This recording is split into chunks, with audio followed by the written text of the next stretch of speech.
sebenarnya saya sudah pernah dengar yang namanya alas roban, katanya anger lah ini lah itu. Cuman kan itu kan kalau dalam pikiran saya kan hanya cerita. Setelah saya ngalamin sendiri baru saya percaya.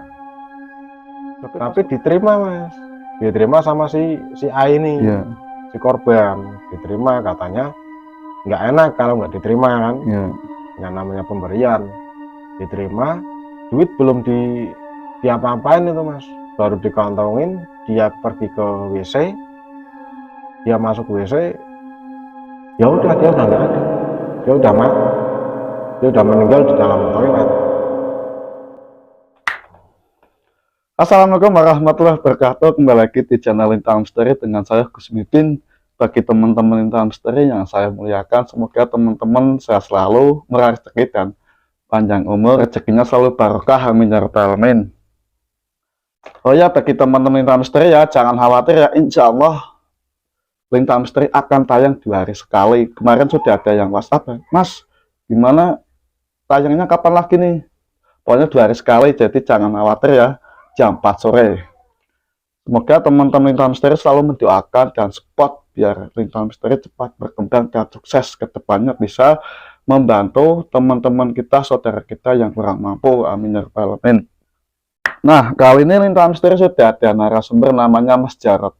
Mas Jarod ini akan menceritakan pengalaman mistisnya pernah bekerja di kandang ayam yang berada di tengah alas roban. Sering terjadi keganjalan, diganggu oleh makhluk-makhluk astral yang berada di alas roban. Ini sangat angker ya. Oke, sebelum kita cerita, sapa dulu dong Mas Jarod. Apa kabar Mas? Alhamdulillah baik. Sehat Mas? Alhamdulillah sehat. Semangat ya? Semangat. Kita nggak ketemu berapa tahun Mas? 2 tahun mungkin. 2 tahun. Oh ya nih teman-teman, Mas Jarod ini sudah akrab banget dengan Lintang Misteri ya. Semoga sehat selalu ya Mas. Amin. Gimana kabar di rumah Mas? Alhamdulillah sehat. Sehat ya. Aktivitas sekarang apa Mas? Ya biasa bekerja. Ya. Yang penting halal Mas. Ya. Ya berkah ya. Ya siap Mas. Siap. Alhamdulillah nih Mas Jarod udah siap ya akan menceritakan pengalamannya. Jadi jangan di skip ya biar teman-teman tahu alur ceritanya tentang alas roban. Seberapa sih angkernya di sana ya. Lintang Misteri antara ada dan tiada, mereka ada. Moga Mas, awal ceritanya gimana? Awal cerita itu kan pada tahun 2016 Mas. Jadi 8 tahun yang lalu. Waktu itu kan saya kan nganggur, tidak bekerja itu hampir setengah tahun. Jadi saya mencari pekerjaan, alhamdulillah saya dapat tawaran untuk menjaga kandang ayam di tengah alas roban. Waktu itu saya berangkat 3 orang. 3 orang itu kan saya, terus yang satu teman saya itu orang Talun, dan yang satunya itu orang Batang sana sendiri.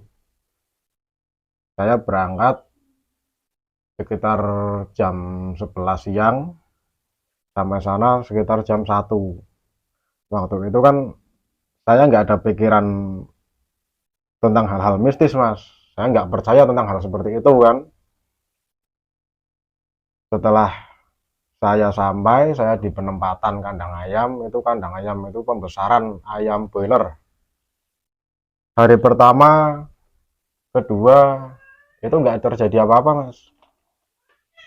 Cuman di hari ketiga itu saya sering mendengar suara aneh di tengah hutan, seperti orang menangis, sosok perempuan. Saya sudah mulai nggak betah. Waktu itu kan saya kan bekerja di bawah PT, yang nggak usah saya sebutin PT-nya ya. Saya laporan kepada pihak PT, saya nggak betah, saya minta pindah tempat. Waktu itu saya dipindahkan, saya kira dipindahkan dekat desa atau dekat pemukiman. Ternyata di tempat kedua ini saya justru ditempatkan semakin ke tengah hutan. Nah disinilah awal mula kejadian-kejadian mistis sering saya alami. Bahkan saya pernah itu jam setengah 3 itu terdengar suara kayak orang mau ke pemakaman, mau ngubur jenazah. itu terdengar itu seperti jejak kaki waktu orang kayak mau mengubur jenazah, Mas. Sambil teriak-teriak la ilaha illallah. Saya kira kan jam segitu kan mana mungkin ada orang mau ngubur jenazah kan. Saya mau ke situ cuman teman saya melarang. Kata teman saya yang orang Batang itu hal seperti itu sudah sering terjadi. Nah, dari kejadian itu saya mulai agak ragu untuk nerusin sampai ke panen ayam sampai selesai itu saya udah mulai nggak betah. Sampai pernah teman saya yang orang Talun yang namanya Sunanto, dia pernah keluar rumah, keluar kandang mungkin dia katanya si perutnya mules. Dia pergi ke hutan untuk buang air.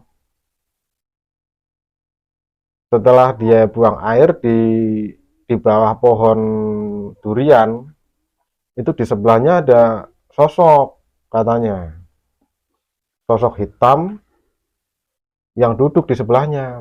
Dikiranya itu teman saya. Setelah dipanggil, dia nggak nyaut.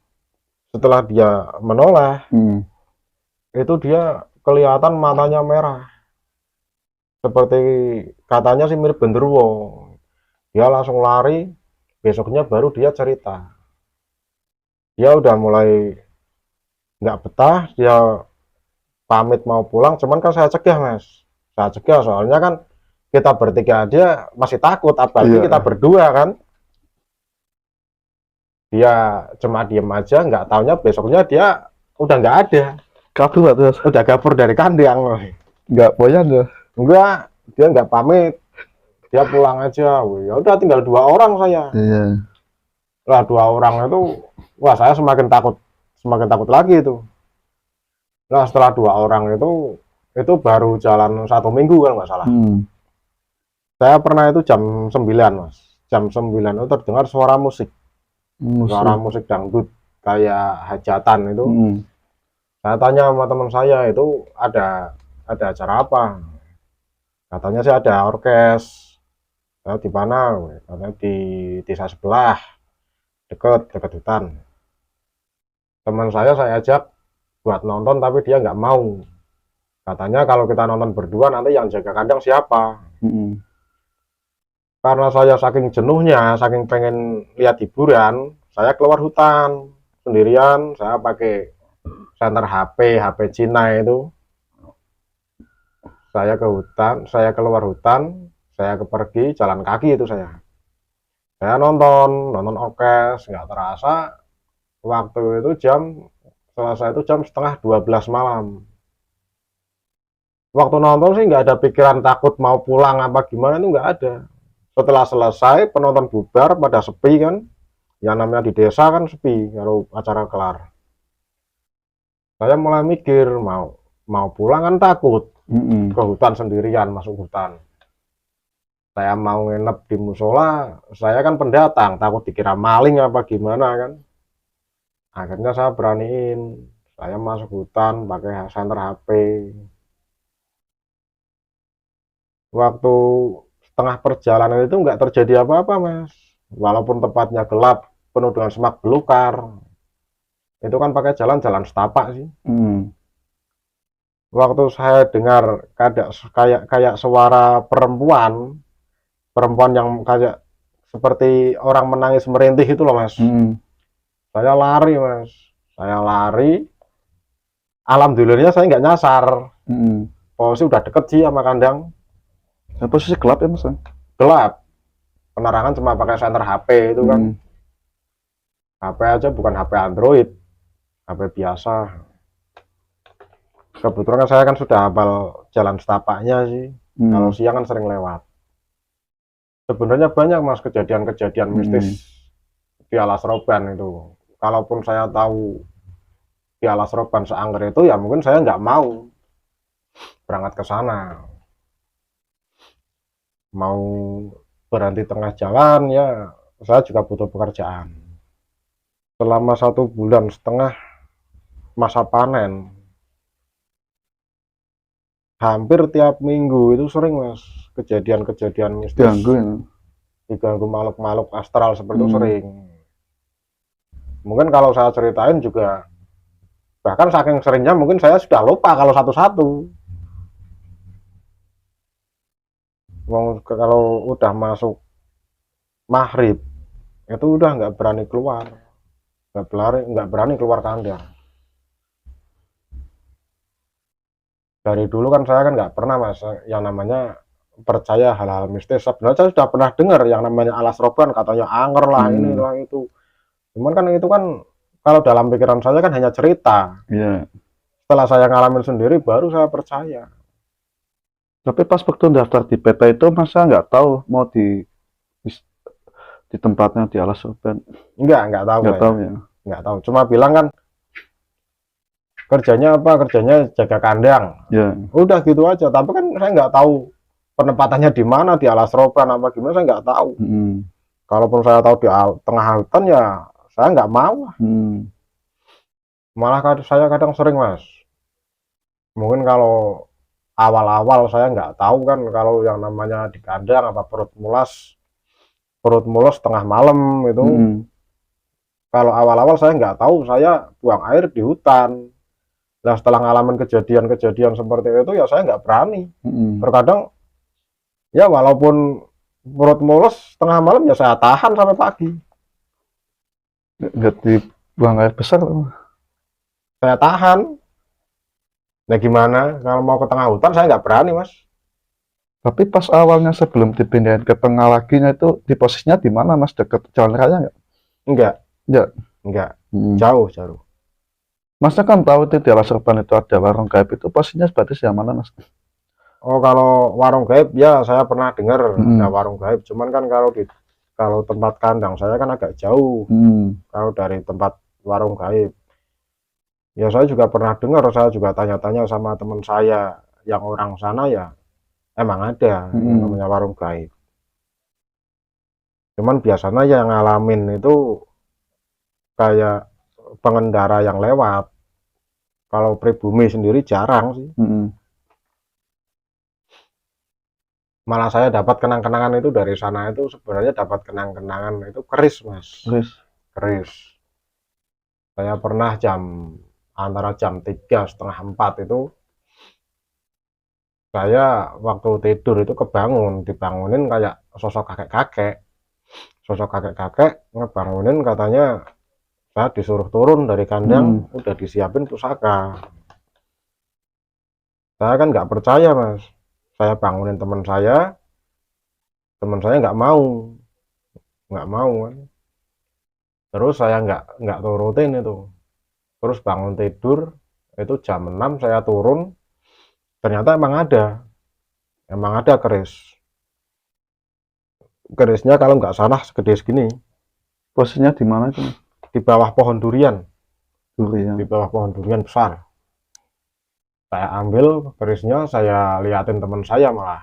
Terus saya kan tanya sama teman saya, sekitar sini ada orang pinter nggak? Hmm. Ternyata ada. Saya bawa keris tersebut ke tempat orang pinter.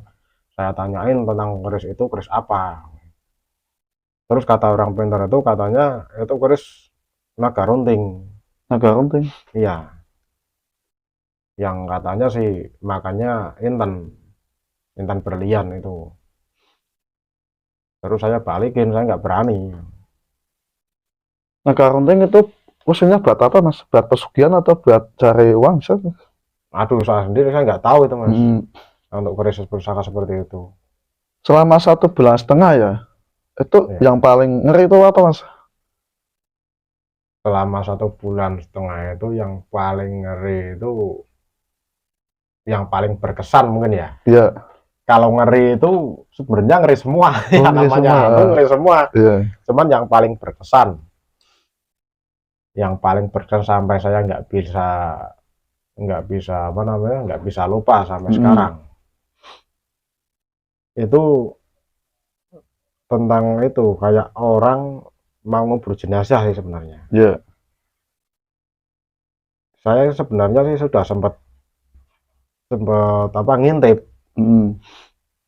Itu kejadian antara jam 2 jam 3. Jam 2 jam 3 itu kayak orang mau ngubur jenazah, langkah kakinya kedengeran jelas sambil menyebut la ilaha illallah, la ilaha illallah, itu terus sambil berjalan. Ada suara la ilaha illallah? Ada. Terus saya kan sempat ngebangunin teman saya itu mas, ngebangunin teman saya, jam sekian ada orang ngubur. Terus saya mau ngeliat, tapi dilarang sama teman saya, katanya itu bukan orang. Itu udah biasa seperti itu. Tapi saya intip itu ya emang kelihatan orang, ya bawa keranda. Orangnya itu pakai pakaian hitam-hitam semua. Tapi kata teman saya itu bukan orang, itu penghuni alas roban. Itu sih yang paling berkesan sampai sekarang. Berapa orang mas pas waktu ya orang mau nguburin jenazah itu? Oh, enggak kayak itu mas, banyak sekali. Ada apa keranjanya itu ada? Ada. Itu posisi gelap kelihatan ya? Kelihatan, cuman kan nggak jelas wajahnya satu-satu, itu nggak jelas. Itu di alas roban kan terkenal sering buat ritual pesugihan, masa nggak lihat mas? Ya saya sempat dengar-dengar emang iya katanya buat ritual pesugihan apa. Cuman jadi di alas roban itu blok-blokan mas. Iya. Yang saya tahu mungkin kalau untuk yang pesugihan umpamanya itu blok sebelah sini, kalau untuk yang minta nomor togel itu blok sebelah sini. Jadi sendiri-sendiri, nggak jadi satu di sana. Berarti perkampungan ya mas? Kayak perkampungan. Iya, itu ada blok-bloknya ya. Kayak perkampungan gaib istilahnya. Gaib ya. Masa pernah lihat masuk ke pasar gaib itu apa alam gaib mereka? Kalau untuk masuk secara nyata itu saya nggak pernah. Cuman kalau untuk bermimpi masuk ke alam sana itu pernah. Ceritain mas. Saya pernah bermimpi mas. Saya mimpi itu ya saya di kandang. Saya di kandang, tapi begitu saya turun itu posisinya, situasinya itu nggak seperti dunia nyata. Di bawah kandang pepohonan itu enggak. Jadi di situ tuh kayak rame, ya kayak pemukiman warga. Kayak pemukiman warga. Cuman kayak kalau diamati itu orangnya itu beda. Bedanya pada telinga. Telinganya agak lancip ujungnya. Ya entah itu beneran apa enggak saya nggak tahu ya.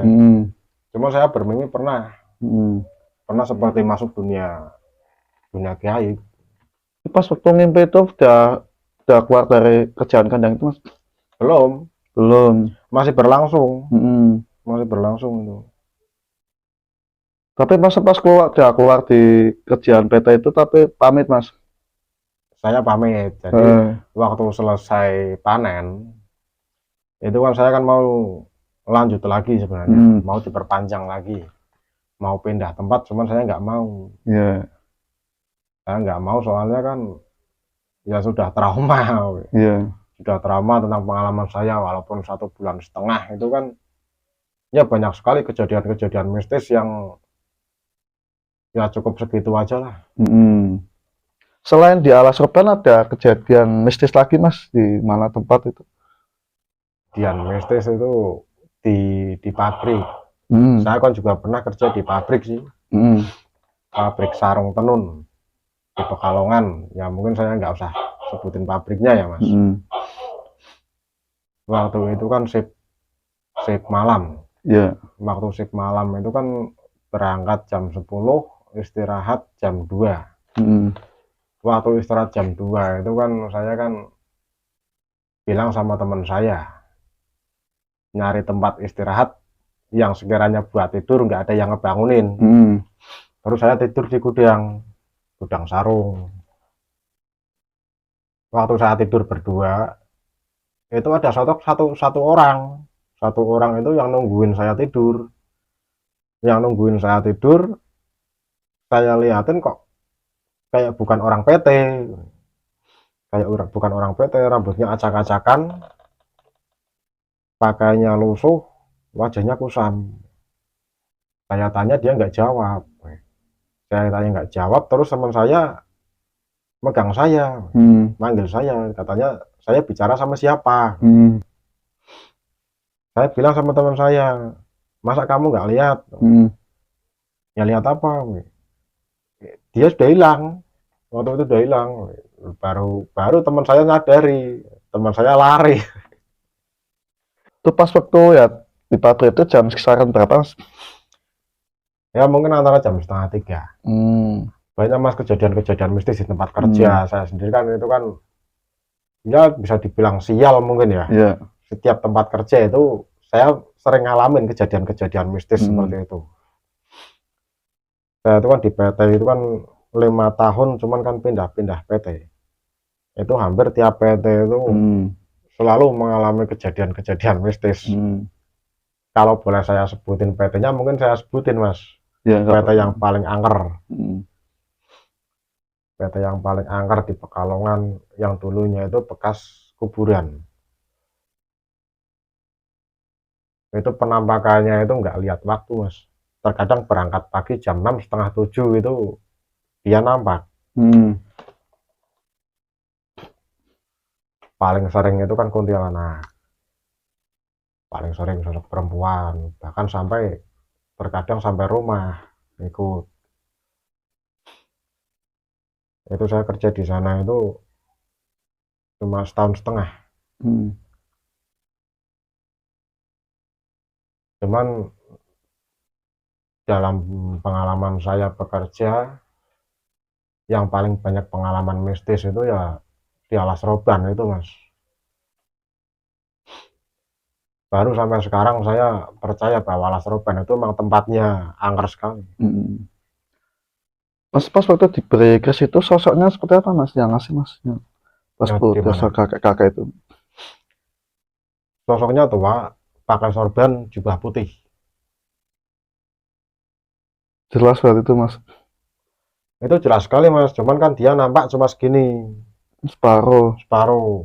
Nggak sampai bawah. Gak ada rasa takut.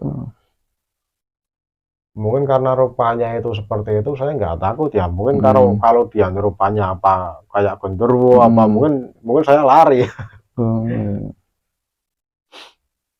Ada keturunan apa Mas kok sampai dikasih kris di ada kakek-kakek itu ya? Kalau untuk keturunan sendiri, katanya saya sih ada garis keturunan juga. Saya tuh ganti nama tuh hampir berarti 3 kali Mas. Ganti nama. Jadi untuk nama saya yang baru lahir itu bukan Aris. Kalau Jarot itu kan nama panggilan. Nama saya yang asli kan Cahyo Buwono Mas. Cahyo Buwono itu kan kalau bahasa Jawa kan artinya kan sinar bumi. Cuman waktu itu kan waktu 7 hari itu kan saya sering sakit. Terus saya ganti nama jadi Arif Rismanto. Terus saya ganti lagi jadi Aris. Malah sempet cerita ibu saya itu dulu saya sempat sakit parah Mas, dulu keluarga saya kan keluarga menengah ke bawah. Diobatin nggak sembuh-sembuh, sampai kehabisan biaya, sampai orang tua saya bingung. Orang tua saya itu bermimpi Mas, bertemu sosok kakek-kakek pakai jubah putih pakai sorban. Itu katanya disuruh kasih air minum kelapa degan wulung itu Mas. Habis sholat subuh, ibu saya keluar rumah, buka pintu depan, itu di depan sudah ada kelapa muda. Entah dari mana itu orang tua saya nggak tahu. Paginya itu dikupas, airnya diminumkan ke saya sembuh. Nah itu sosok yang orang tua saya ceritakan, sosok kakek-kakek berjubah pakai sorban itu mungkin sama yang saya temui di Alas Roban. Kalau saya urutkan itu mungkin ya sosok kakek itu yang selalu menjaga. Mas berarti pernah belajar ilmu apa Mas? Kalau belajar keilmuan itu saya dari sejak sekolah Mas. Sejak sekolah SMA ya. saya mulai belajar tentang keilmuan, lelakon-lelakon, puasa, seperti itu. Ya namanya anak muda kan rasa penasarannya kan masih tinggi, Mas. Iya. Belajar keilmuan, wirid, apa segala macam.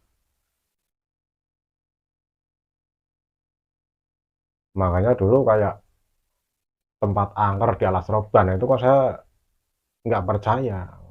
Saya pun nggak takut sebenarnya. Awal mulanya nggak takut, tapi begitu lihat beneran ya takut. Iya. Ada pengalaman cerita yang lain, Mas, tentang bekerja yang penuh mistis? Ada. Ada. Saya pernah bekerja di rumah makan atau kafe lah ya. Saya kan di bidang, saya waktu itu jadi koki, Mas. Koki masak ya? Koki ya. Saya masak. Kalau masak itu kan saya kan berangkat itu kan sebelum rumah makan buka saya udah berangkat, udah nyiapin apa yang harus saya siapin. Saya di sana itu nggak lama, Mas. Bekerja itu cuma 1 bulan. Banyak kejadian-kejadian mistis yang membuat saya itu nggak betah kerja di sana. Itu terkadang saya berangkat pagi. Kalau buka jam 8 itu berarti kan saya berangkat jam 7, Mas.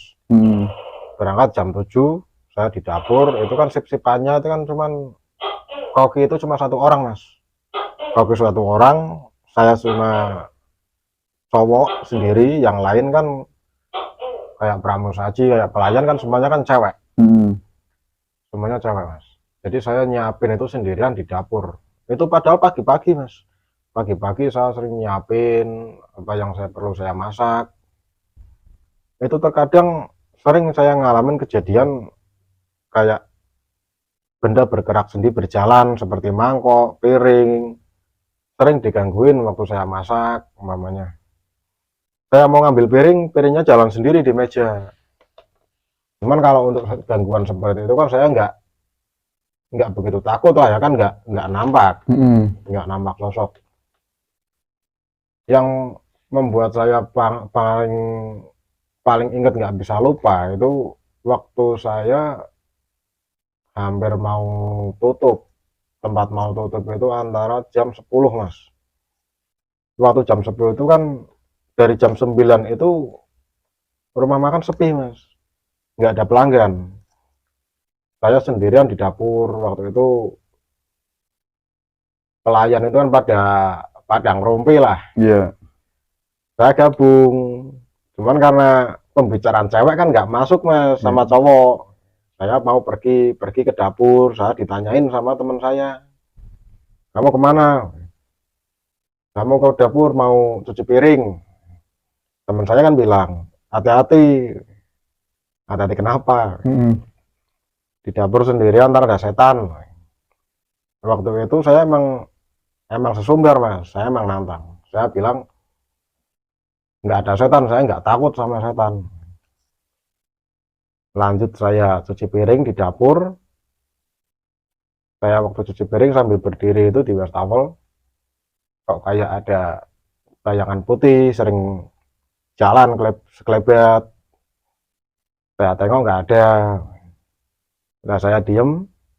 Terus di belakang saya tuh kayak ada orang merintih nangis, Mas. Orang merintih nangis. Saya udah mulai merinding ya.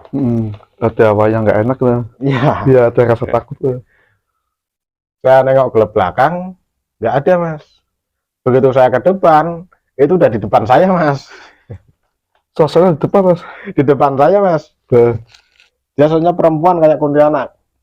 Wajahnya pucat, putih. Rambutnya panjang. Itu saya lari. Kalau di sana kan pakai sepatu, Mas, bersepatu. Saya lari itu kan tempatnya licin, Mas.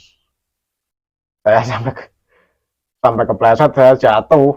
Cuman saya nggak sadar, saya masih lanjut lari sampai ke depan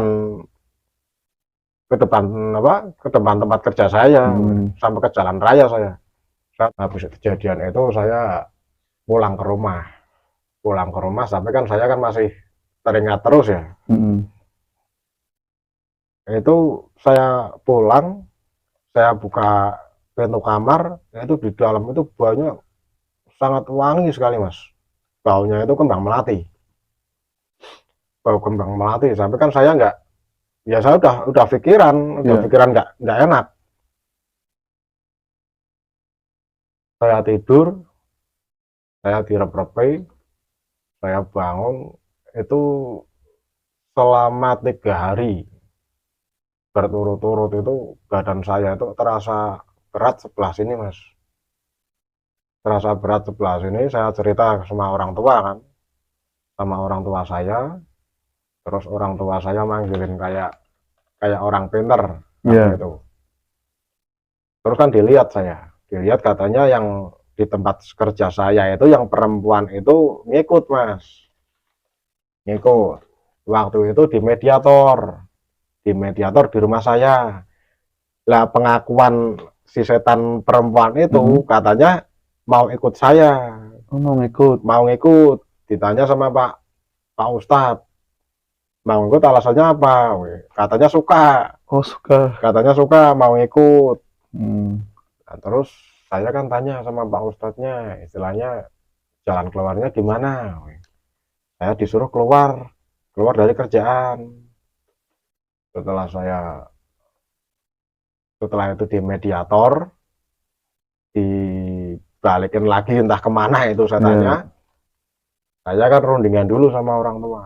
Hmm. Rundingan sama orang tua, ternyata orang tua saya juga nyuruh saya keluar dari sana. Buat apa kerja seperti itu kan, orang dapat gangguan-gangguan seperti itu. Terus kan yang namanya orang tua kan pasti khawatir mas. Akhirnya saya keluar, tapi saya keluar itu kan saya sering nengok ke tempat kerja. Saya sering bertanya-tanya sama teman-teman saya yang di sana. Ternyata kok ya sama, emang sering ngalamin kejadian-kejadian seperti itu. Tapi ada yang tahu nggak temennya masnya tuh ada sosok kuntilanak itu ya? Pada tahu semua. Udah Ternyata tahu semua. sebelum saya masuk pun emang udah sering. Hmm. Lah pas kejadian itu kan pas malam itu kan dipanggilin sama teman saya orang pintar juga. Ya. Disuruh ke tempat kerja. Di sana di Terawang lah istilahnya. Tapi orang pintar itu nggak bilang apa-apa. Cuma bilangnya nggak apa-apa gitu doang.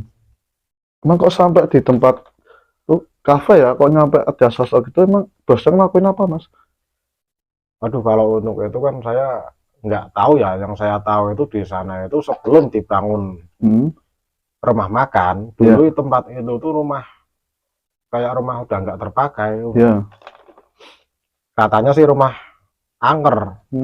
Rumah kosong ya? Rumah kosong. Mungkin nggak ngadain hajatan itu, selamatan ngaji gitu mungkin mas? Kalau tadinya kan sering rutin diadain setiap malam Jumat. Semua karyawan itu tiap habis maghrib itu kan disuruh ngaji, kayak wirid di situ, acara-acara rutinan. Cuman nggak tahu kenapa, walaupun udah dipakai sering ngaji, sholat gitu kok, yang namanya gangguan seperti itu sering di tempat kerja itu. Di tempat kerja itu apa, suasananya itu nggak betah lah. Berarti suasananya panas mungkin mas? Panas di sana. Sering ribut mas. Nggak tahu itu karena aura mistis apa saya nggak paham. Antar karyawan itu sering ribut. Tapi pernah kejadian kerasukan massal mas? Kalau kerasukan massal sih nggak pernah. Cuman kalau teman saya kerasukan 1 orang pernah. Teman saya cewek. Waktu itu pas malam itu, pas keadaan gerimis itu kan pelanggan kan pas rada sepi ya. Pas rada sepi, yang lain pada di depan, dia di dapur sendirian. Di dapur, saya waktu itu cuci piring, dia di dapur ruang tengah. Itu dia ngelamun mas. Dia ngelamun nggak tahu mikirin apa. Tiba-tiba kok waktu jam pulang itu disuruh pulang, dia cuma diem. Dia ditarik, dia malah nangis kayak histeris orang kesurupan itu. Ya yang katanya sih yang ngerasukin sih ya si cewek itu yang kayak kuntilanak itu mas. Biasa bisa diajak komunikasi? Bisa, bisa katanya sih emang udah sejak dulu di situ. Dan waktu diajak komunikasi itu katanya waktu pembangunan rumah makan, entah diadakan selamatan apa enggak, mungkin kayaknya sih enggak diadakan selamatan. Di balik sosok kuntilanak itu ya, itu siapa mas? Apa penunggunya di situ atau pernah kejadian pembunuhan atau perkosaan? Saya pernah tanya teman saya yang orang sana mas. Ya. Teman saya orang sana, saya tanya tentang sejarah tempat itu tuh sebenarnya dulunya itu tempat apa. Jadi dulu itu tempat itu tuh ya dihuni satu keluarga mas. Satu keluarga katanya entah ada masalah apa saya nggak tahu, salah satu dari penghuninya itu ada yang bunuh diri katanya yang perempuannya itu bunuh diri. Mungkin sosok itu mas? Ya bisa jadi dia bunuh diri lah, tapi kan setelah kejadian itu rumah itu dijual mas, dijual entah satu keluarga itu pindah kemana saya juga nggak tahu. Nah itu setelah kejadian itu tempat itu katanya angker. Sampai dia dibangun rumah makan aja sampai masih angker mas? Masih malah disuruh pergi sama orang vendor itu dia nggak mau. Iya. Katanya ya emang di situ tempatnya. Tapi usahanya masih ada mas? Enggak, sekarang udah nggak ada, udah bangkrut. Ya mungkin karena sering terjadi kejadian-kejadian mistis yang sering dialami karyawan. Itu kan banyak karyawan yang nggak betah mas, banyak yang keluar masuk termasuk saya. Saya di sana cuma 1 bulan. Masa pernah punya pengalaman teman atau karyawan atau pekerja yang jadi tumbal? Tumbal pesugihan? Iya. Kalau tumbal pesugihan itu bukan teman saya mas, tapi tetangga saya ada. Itu tumbal pesugihan ya, saya sendiri sih nggak tahu jelas persis ya itu pesugihan sebagai tumbal apa enggak, yang bilang kan yang menangani orang pintar. Waktu itu kan saya kan pulang kerja mas. Pulang kerja kok ada rame-rame di sebelah rumah saya, tetangga saya lah, ada rame-rame. Terus saya lihat, saya ke situ. Terus inisialnya si A aja ya mas. Inisialnya si A itu udah terbaring di kasur. Tapi kan di sana udah ada orang pinter, udah orang pinter nanganin. Saya nggak tahu dia sakit apa aja sih, nggak tahu mas. Perasaan sih dia waras, dia sehat. Cuman waktu itu saya bingungnya kok orang sakit kok yang nanganin kok kayak orang pinter, kayak Pak Ustadz. Nah ternyata saya tanya setelah saya pulang dari sana, saya tanya kepada tetangga saya kok, nah itu ternyata katanya dijadiin tumbal di bosnya. Nah saya tanya alur ceritanya, katanya kok dia kan tukang kayu mas, tukang kayu, dia kerja di bosnya. Waktu dia bikin memperbaiki pintu, dia disuruh memperbaiki pintu kamar, yang mungkin kamar itu dipakai ritual, katanya. Nah selama dia memperbaiki pintu kamar, tiba-tiba dia kayak orang kesurupan, dia histeris, katanya ada yang mencekik lehernya. Terus dia dibawa pulang. Nah itu dipanggilin orang pinter, ternyata kata orang pinternya mau dijadiin tumbal. Nah setelah ditanganin orang pinter itu, dia sehat mas, dia sehat. Cuman kan orang pinter itu berpesan, katanya kalau bosnya datang lagi ngasih uang jangan diterima. Lah pas habis maghrib, bosnya datang mas, bosnya datang ngasih uang 50.000, saya masih ingat. Iya. Ngasih uang 50.000 katanya buat berobat. Iya. Tapi diterima mas, diterima sama si A ini, Iya. si korban, diterima katanya nggak enak kalau nggak diterima kan. Iya. Yang namanya pemberian, diterima, duit belum diapa-apain itu mas, baru dikantongin, dia pergi ke WC, dia masuk WC, ya udah dia udah nggak ada, dia udah mati, dia udah meninggal di dalam toilet. Itu asli kejadian dekat rumah saya. Sekian apa itu mas? Katanya sih sosoknya itu kayak kayak kayak ular katanya. Jadi yang mencekik lehernya itu katanya ular. Tega mas, jem lah. Kalau mau pesugihan itu mending keluarganya sendiri dan karyawan.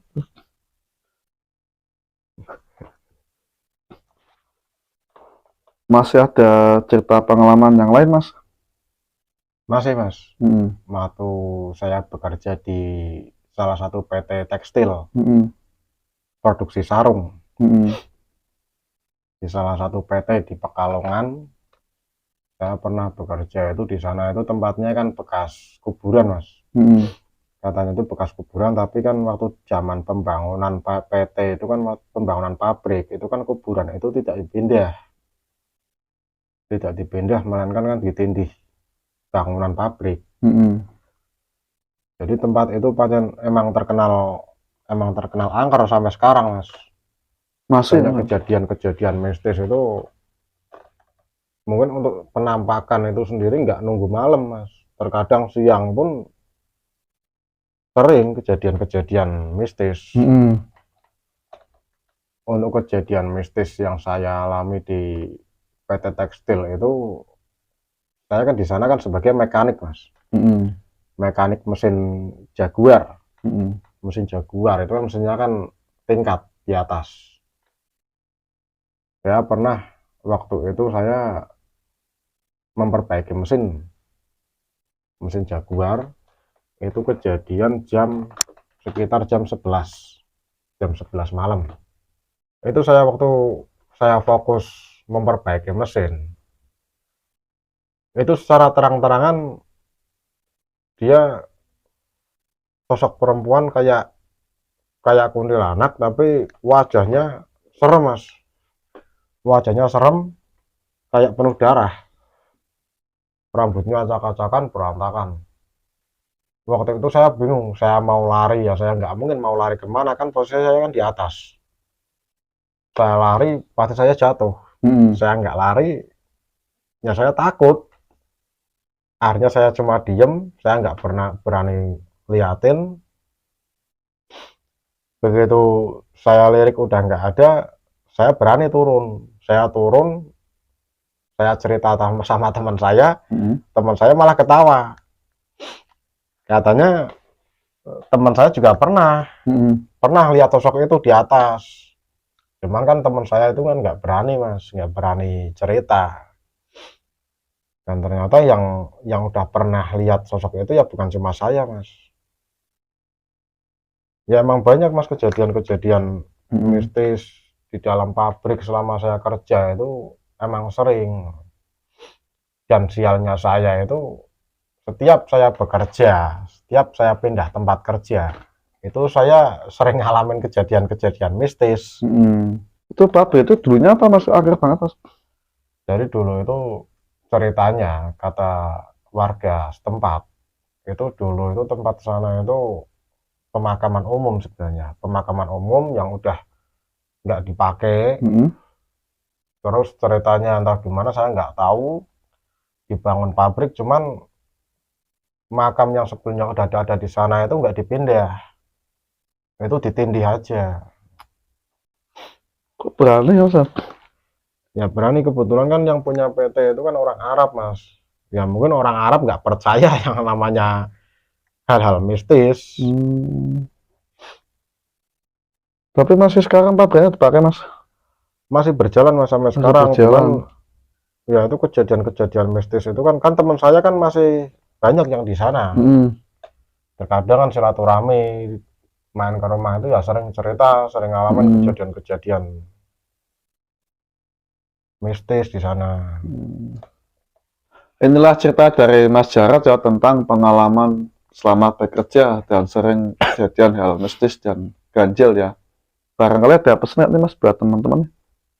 Mungkin untuk pesan dari saya buat teman-teman yang mungkin berpengalaman sama seperti saya, berpengalaman di bidang mistis dalam hal pekerjaan, ya mungkin lebih berhati-hati dalam bidang pekerjaan. Kalaupun ada kejadian-kejadian mistis, itu kan sudah menjadi hal lumrah ya Mas. Sudah menjadi hal lumrah yang namanya kita kan hidup berdampingan dengan alam gaib.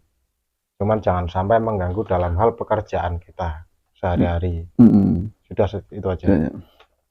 Semoga video ini bisa diambil hikmahnya, diambil pelajaran kita semua. Makhluk gaib alas roda ini sangat luar biasa ya. Jadi yang namanya makhluk gaib, bangsa jin itu pasti ada juga makhluk Allah Subhanahu wa taala, juga ciptaan Allah Subhanahu wa taala.